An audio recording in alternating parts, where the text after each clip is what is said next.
বিসমিল্লাহির রহমানির রহিম।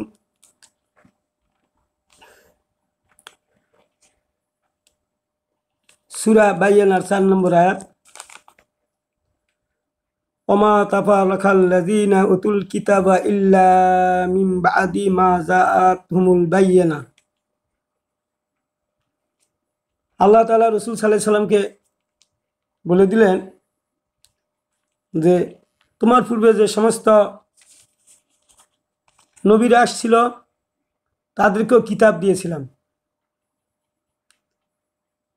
কিন্তু তারা কিতাব তাদের কাছে থাকার পরেও তারা কিতাবের হুকুম আহকাম না মেনে নিজের খেয়াল খুশির অনুসরণ করে তারা বিভিন্ন দলে বিভক্ত হয়ে পড়েছিল।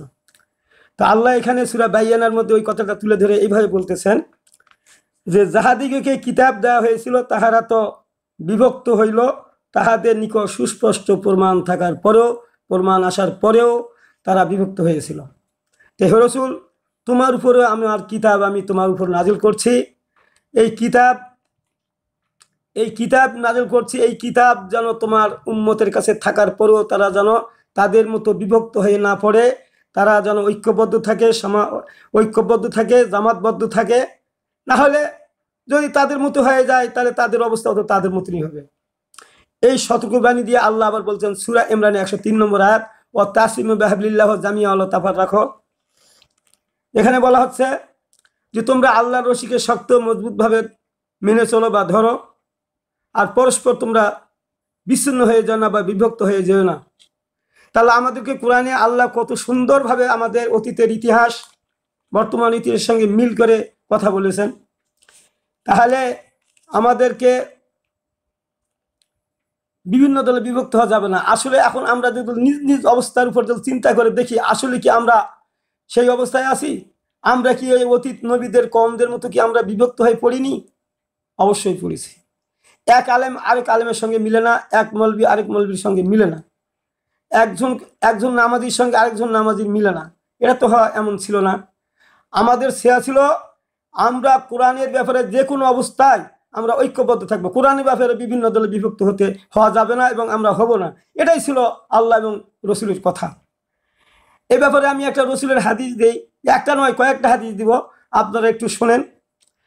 আনাস ইবনে মালিকিন কলা রাসূলুল্লাহ সাল্লাল্লাহু আলাইহি সাল্লামা মান ফারাকুল জামাতে সিবারান ফাকাত কলা রিফাতাল ইসলামে মিন উনুকিহি। বুখারী শরীফের হাদিস। আনাস থেকে বর্ণিত, তিনি বলেন রাসূল সাল্লাল্লাহু আলাইহি সাল্লাম বলেছেন, যে ব্যক্তি জামাত থেকে এক বিগত পরিমাণ দূরে সরে গেল, সে ইসলামের রশি তার গর্দান থেকে আলাদা করে নিল। আমরা এখন নিজ নিজ অবস্থার উপর চিন্তা করে দেখি যে রসুল বলল যে জামাত থেকে এক বিগত মানে এক বিগত থেকেও দূরে সরে থাকা যাবে না। আর যদি কেউ যে থাকে তাহলে সে ইসলামের রশি অর্থাৎ কোরআন মানা থেকে সে বিরত হয়ে গেল। ভাইরা আমার, আমি এই হাদিসগুলোকে সামনে রেখে কিছু কথা বলবো, আপনারা মনোযোগ সহকারে শুনবেন, অবশ্যই শুনবেন। আপনারা এরকম মনে করেন না যে আমিনুল ইসলাম বলেছে এই কি বলবে, না এরকম মনে করেন না ভাই। যখন কোরআন হাদিসের কথা আলোচনা হয় সববারই কথাই শুনতে হয়। কোরআন হাদিস যেখানে আলোচনা হবে আমরা মুসলমান হিসাবে কেন সেটা শুনবো না? চেষ্টা করবো, তবে কারো দেখাইতে হলে সেটা একটা আলাদা বিষয়। আমি আপনাদের সামনে আরো একটা হাদিস দিচ্ছি, এটা আবু হুরায়রা থেকে আসছে। আন আবি হুরায়রা ক্বালা সামিতু রাসূলুল্লাহ সাল্লাল্লাহু আলাইহি সাল্লাম ইয়াকুলু মান খারাজা মিনাত তাআতি ফারাকাল জামাআতা ফা মাতা মাইতাতান জাহিলিয়াতু। যে ব্যক্তি আমিরের আনুগত্য থেকে করাকে অস্বীকার করলো, যারা আমিরের আনুগত্য করাকে অস্বীকার করলো, আর এই অবস্থায় যদি আমিরের হুকুম ত্যাগ করলো, সবকিছু করলো, করার পরে যদি সে মৃত্যুবরণ করে, তাহলে মৃত্যুটা কি হবে? আমিরের হুকুম মানতেছে না, নামাজ পড়ে, রোজা করে, সব কিছু করে, কিন্তু আমাদের নেতার হুকুম মানতেছে না, তাহলে কি হবে? রসুল বলছে ওই ব্যক্তিটা এই অবস্থায় মারা যায় তাহলে জাহেলিয়াতের মৃত্যু হবে। অন্য হাদিসে আছে যদি সে ফিরে তওবা তাই করে ফিরে আসে, আবার আমিরের আনুগত্য করে, তাহলে সেটা আলাদা বিষয়। এ ব্যাপারে আমি আপনার সূরা আন-নিসার 59 নম্বর আয়াত আপনাদের সামনে পেশ করে তার অর্থ করছি, আপনারা শুনবেন। ইয়া আইয়ুহাল্লাযীনা আমানু আতিউল্লাহ আতিউর রাসূলা ওয়া উলিল আমরি মিনকুম। হে ইমানদারগণ, তোমরা আল্লাহর আনুগত্য করো, রসুলের আনুগত্য করো এবং তোমাদের মধ্যে যারা আমির হবে তাদেরও আনুগত্য করো। ব্যাখ্যা হলো আল্লাহ এবং রসুলের হুকুম মানতে হবে শর্তহীনভাবে। আল্লাহ বলেছে তাই মেনে নিতে হবে, রসুল বলেছে তাই মেনে নিতে হবে, এ ব্যাপারে কোনো দ্বিমত করা যাবে না। এই কথায় আল্লাহ বুঝাইছেন আল্লাহ এবং রসুলের হুকুম মানতে হবে শর্তহীনভাবে এবং আমিরের হুকুম মানতে হবে শর্ত সাপেক্ষে। সেটা শর্ত সাপেক্ষ কি? শর্তটা হলো এই, ওই আমির যদি আল্লাহ এবং রসুলের হুকুমের উপর নিজে অবস্থান করে, সেই কর্মকাজগুলো করে এবং নিজে করে মানুষদেরকে সেই কর্মকাণ্ড করার জন্য আহ্বান জানায়, তখন ওই আমিরের হুকুম মানা আমাদের ফরজ হয়ে যায়। তখন আমরা তার দেখবো যে সে আল্লাহ এবং রসুলের হুকুম মানছে, তখন আমাদের তার হুকুম আহকাম মেনে চলা ফরজ হয়ে যায়। কিন্তু যে আমিরারা আল্লাহ এবং রসুলের পুরোপুরি হুকুম মানে না, আমির হলেই হবে না, তার আনুগত্য করা যাবে না। সরাসরি কথা। ভাইরা আমার, আমি আপনাদের সামনে যেটা বুঝাতে চাচ্ছি সেটা হলো এই, আমি আরো একটা হাদিস দিচ্ছি। আন আবি হুরায়রা ক্বালা ক্বালা রাসূলুল্লাহ সাল্লাল্লাহু আলাইহি ওয়াসাল্লাম মান আতানি ফাকাদ আতা আল্লাহ ওয়া মান আসানি ফাকাদ আসা আল্লাহ ওয়া মান ইউতিল আমিরা ফাকাদ আতানি ওয়া মান ইয়াসিল আমিরা ফাকাদ আসানি। এই হাদিসটাতে ওই ওই ওই আনুগত্যের কথাই বলা হয়েছে। যারা রসুলের আনুগত্য করে তারা তো আল্লাহরই আনুগত্য করে, যারা রসুলের আনুগত্য অস্বীকার করে তারা আল্লাহকেও অস্বীকার করে, অমান্য করে। যারা রসুলের নিযুক্ত আমিরের আনুগত্য করে তারা তো রসুলের আনুগত্য করে, যারা রসুলের নিযুক্ত আমিরের হুকুম অমান্য করে আসলে তারা তো রসুলকেই অমান্য করে। এখন বুঝতে পারলেন এই হাদিসটা তো আনুগত্যর ব্যাপারে। এই হাদিসগুলো দেখেন, বুখারী 29-57 নম্বর হাদিস, মুসলিম শরীফের 48-52 নম্বর হাদিস, মেশকাতের 36-61 নম্বর হাদিস। এই হাদিস নম্বরগুলো দিতে গেলে অনেক সময় লাগবে। যেগুলো হাদিস বললাম সব বুখারী মুসলিম থেকেই বললাম। আরো একটা হাদিস দেই যেটা শুধু বাংলায় আমি আপনাদের সামনে বলি, সময় কুলাবে না। উম্মু হুসাইন রাদিয়াল্লাহু তাআলা বলেন রাসূল সাল্লাল্লাহু আলাইহি ওয়াসাল্লাম বলেছেন, যদি কোনো বিকলাঙ্গ কুৎসিতকৃত দাসকে তোমাদের নেতা নিযুক্ত করা হয় এবং তোমাদেরকে আল্লাহর কিতাব অনুযায়ী পরিচালিত করেন, তবে তোমরা অবশ্যই তার আদেশ নিষেধ মেনে চলবে এবং তা আনুগত্য করবে। দেখেন এখানে শর্তটা দেওয়া হয়েছে। এখানে বলা হচ্ছে, রসুল বলছে একজন ব্যাগ খোঁড়া বিকলাঙ্গ কুৎসিত, দেখতেও ভালো নয়, সুবিধা নয়, সেই লোকটা যদি আল্লাহ এবং রসুলের হুকুমের উপর নির্দেশ দেয় তাহলে ওই আমিরের হুকুম তোমরা মেনে চলবে। আবার অন্য হাদিসে বলা হয়েছে, কিসমিসের মতো মাথা বড়, দেখতে বিশ্রী যদি কুৎসিত যদি হাফসি গোলাম হয় তবুও তার আনুগত্য করতে হবে। এই অনেকগুলো হাদিস এ ব্যাপারে আছে, আনুগত্যের হাদিস। এত দূর আমি এগিয়ে না যে আমি দিকে আগে যাচ্ছি। তাহলে এখন এর থেকে বোঝা গেল যে মুসলমানেরা থাকবে ঐক্যবদ্ধভাবে, বিচ্ছিন্ন থাকতে পারবে না। আর যদি বিচ্ছিন্ন হয়ে থাকে তাহলে ওই আয়াতকে অস্বীকার করা হলো। আর আল্লাহ যেহেতু বলেন মাইতু রাসূলুল্লাহ ফাকাদ আতা আল্লাহ, যারা রসুলের আনুগত্য করে তারা তো আমার আনুগত্য করে, এই আয়াতটাও অস্বীকার করা হয়ে যায়। তাহলে আমরা তো আমিরের আনুগত্য করছি না। অনেক মানুষ আমরা নামাজি আছি, বিচ্ছিন্নভাবে বসবাস করি। তাহলে যারা বিচ্ছিন্নভাবে বসবাস করেন তারা কি এই আয়াত অস্বীকার করলেন না? ইচ্ছাই হোক অনিচ্ছাই হোক এই আয়াতকে প্রত্যাখ্যান করেছেন। এই হাদিসটা হলো বুখারী শরীফের 71-43 নম্বর হাদিস, মুসলিম শরীফের 48-97 নম্বর হাদিস, মেশকাতের 36-68 নম্বর হাদিস। সব সহিহ হাদিস। যতগুলা দেখবেন ঐক্যবদ্ধ থাকা, যত রকমের দলগত যুদ্ধ জেহাদ, এগুলা সব সহিহ হাদিস। যত রকমের যুদ্ধ জেহাদের কথা আসে সবগুলোই কিন্তু সহিহ হাদিস, একটাও জয়ীফ হাদিস নাই। জয়ীফ হাদিস আছে মাসলা মাসাইলের ব্যাপারে কিছু জয়ীফ হাদিস আছে, অন্যগুলা বুখারী মুসলিম বাদে অন্য হাদিসগুলোর মধ্যে 76টার মধ্যেও কিছু জয়ীফ দুর্বল হাদিস আছে।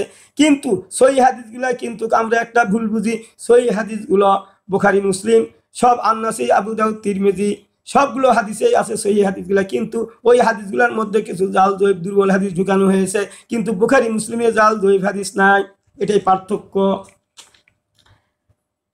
আমি আপনাদের সামনে বুঝাতে চাচ্ছি। আর একটা হাদিস দেই। আব্দুল্লাহ ইবনে উমর বলেন, আমি রাসূল সাল্লাল্লাহু আলাইহি ওয়াসাল্লামকে বলতে শুনেছি, তিনি বলেছেন, যে ব্যক্তি নেতার আনুগত্য থেকে হাত গুটিয়ে নিল, কিয়ামতের দিন সেই ব্যক্তি এমন অবস্থায় সাক্ষাৎ করবে যে তার কাছে ওজর আপত্তি আপত্তির কোনো প্রমাণ তার হাতে থাকবে না। দেখেন এই হাদিসটাও হলো বুখারী মুসলিমের হলো 47-93, মিশকাতের হলো 36-74 নম্বর হাদিস। তাহলে এখান থেকেও বোঝা যাচ্ছে যে আপনি যদি আমিরের আনুগত্য না করেন তাহলে মৃত্যুর পরে কিয়ামতের ময়দানে আল্লাহ তো বলবেন নেতা সহ সকলকে উঠবেন। কোরআনে আয়াত আছে যে সব মানুষ দলে দলে উঠবে, কিন্তু নেতা সহ উঠবে। আপনার যদি নেতাই যদি না থেকে কার নেতৃত্বে উঠবেন? যদি ওই নেতা যদি ভালো কর্মকাণ্ড করে তাহলে ওই দলের লোকগুলা বেঁচে যাবে। আর নেতার যদি ভুল উপদেশ থাকে, ভুল এক করে, তখন কি হবে? তখন তো সবাই আটকে যাবেন। ভাইরা আমার, এই জন্য আমাদের কাছে যারাই দাওয়াত নিয়ে আসবে, আমরা তাদের দাওয়াতের আগে প্রথম এটা জানবো যে আপনারা কিসের উপরে আমাদের দাওয়াত দিচ্ছেন। তখন তারা যদি বললে আমরা আল্লাহ এবং রসুলের নির্দেশিত পথে তার উপর দাওয়াত দিচ্ছি, কর্মকাণ্ডের উপর দাওয়াত দিচ্ছি, তাহলে তাদের একটু আরো অপেক্ষা করেন, দেখেন তারা কি করে কিনা। যদি করে ওই দলে আপনি ঢুকতে হবে। আর যারা আমির হবে তারা শুধু দেখে রাজগার বিভিন্ন কাজ করে, কিন্তু আল্লাহর জমিনে আল্লাহর বিধান কায়েম, আল্লাহর জমিনে আল্লাহর আইন বাস্তবায়ন করতে চায় না। যা রসুল করে গেছে তা করে না, তাহলে ওই দলে আপনি ঢুকবেন না। ভাইরা আমার প্রশ্নটা হলো এইটা, যেহেতু আমরা সবাই বলি মুখে যে রসুল যা করছে তাই করতে হবে, রসুল যা করছে তা করলেই আমরা এক হতে পারবো, তাহলে রসুল যা করছে তা তো আমরা করি না, আমরা তো আংশিক করি। রসুল কত কাজ করলেন আচ্ছা বলেন তো? রসুল সাল্লাল্লাহু আলাইহি সাল্লাম অনেকে আমরা বক্তৃতায় শুনে থাকি নামাজ রোজা করলেই জান্নাত হয়ে যাবে, রোজা করলেই সব গুনাহ মাফ হয়ে যাবে। এটা ছোটবেলা থেকেই আমি শুনে আসছি, আপনারাও শুনছেন, এখনো শুনছেন। এই যে আমরা মসজিদে রমজান আসলে রমজানের ফজিলত বলতে গিয়ে বাড়াবাড়ি করে ফেলি, কিন্তু ভাইরা আমার প্রশ্ন হলো এটা করলে যদি জান্নাত পাওয়া যায়, তাহলে রসুল এবং সাহাবীগণ তারা কি ভুল করেছিল? তারা কি বুঝতে পারেন নাই? তাদের কাছ থেকে হাদিস কোরআনগুলো আসতে, অথচ তারাই বুঝলো না। তারা যুদ্ধ জিহাদ আল্লাহর জমিনে আল্লাহর দ্বীন কায়েম করার জন্য সারা জীবন সংগ্রাম করে গেছে, লড়াই করে গেছে, তারা জীবনটা বিসর্জন দিয়ে গেছে। কিন্তু যেগুলা কষ্টের কাজ সেগুলো আমরা করি না, সোজা কাজটা করি। তাহলে আমাদের কথাটা এটাও মিথ্যা হলো কিনা? রসুল যা করছে তাই করতে হবে, রসুল যা করে গেছেন রসুলের কর্মকাণ্ড করতে হবে, এগুলা যদি বলি তাহলে এই কথাটাও আমাদের ভুল কিনা আপনারা একটু নিজেরাই চিন্তা করে দেখবেন। আমরা যারা মনে করে যে রসুলের কর্মকাণ্ড সবগুলোই সবগুলোই শরীয়ত, এই মনে করে তারা কাজ করে, তাদের ব্যাপারে আল্লাহ খুশখবরি দিয়েছেন।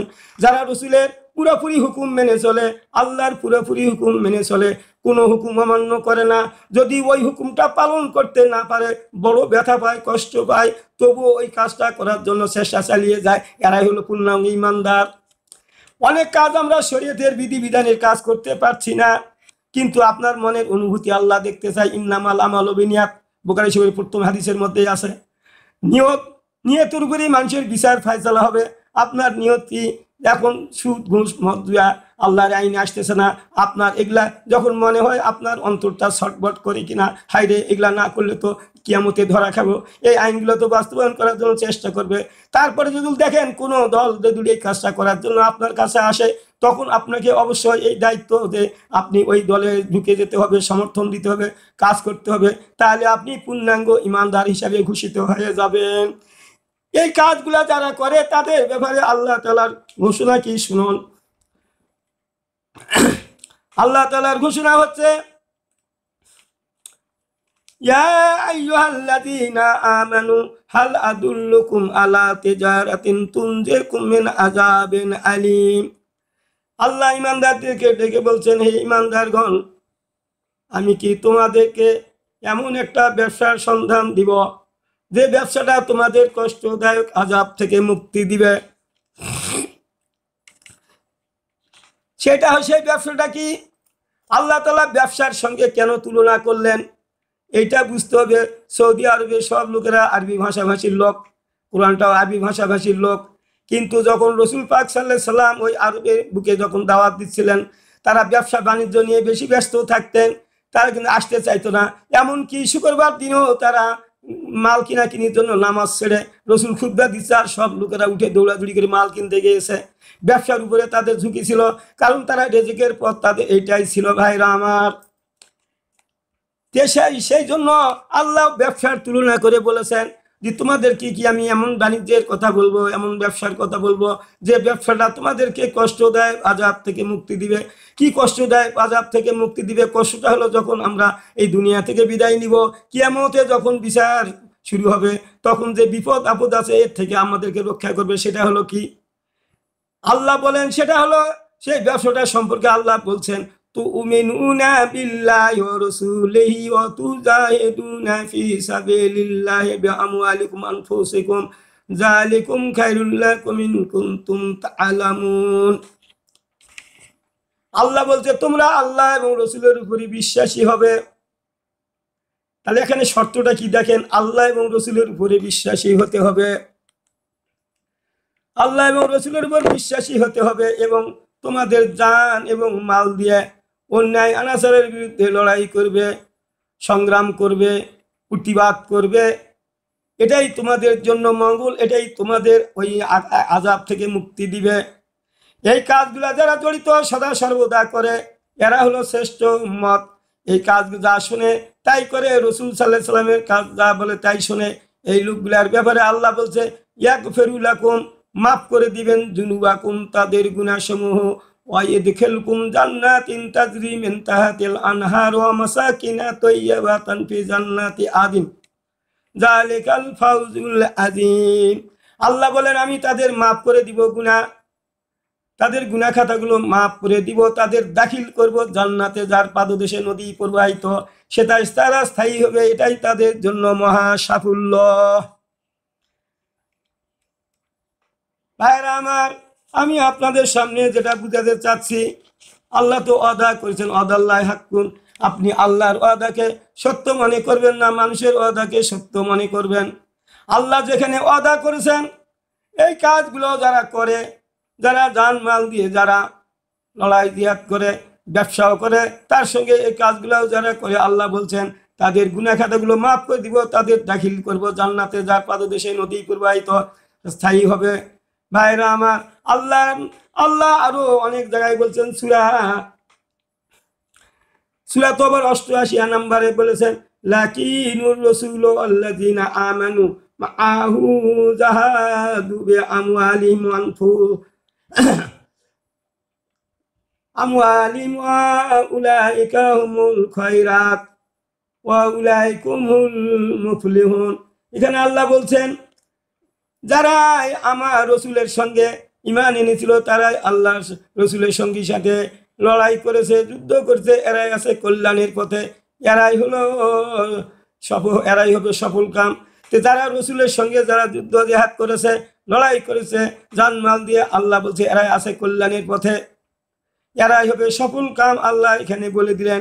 আর যারা সফল কাম হবে এদের ব্যাপারেও এখানে আল্লাহর ঘোষণা আসছে, আ'আদাল্লাহু লাহুম জান্নাতিন তাজরি মিন তাহতিল আনহারু খালিদিনা ফিহা যালিকাল ফাউজুল আযীম। এখানে আল্লাহ বলে দিলেন তাদের জন্য আমি তৈরি করছি জান্নাত, যার পাদদেশে নদী প্রবাহিত, সেখানে তারা স্থায়ীভাবে বসবাস করবে, এটাই তাদের জন্য মহা সাফল্য।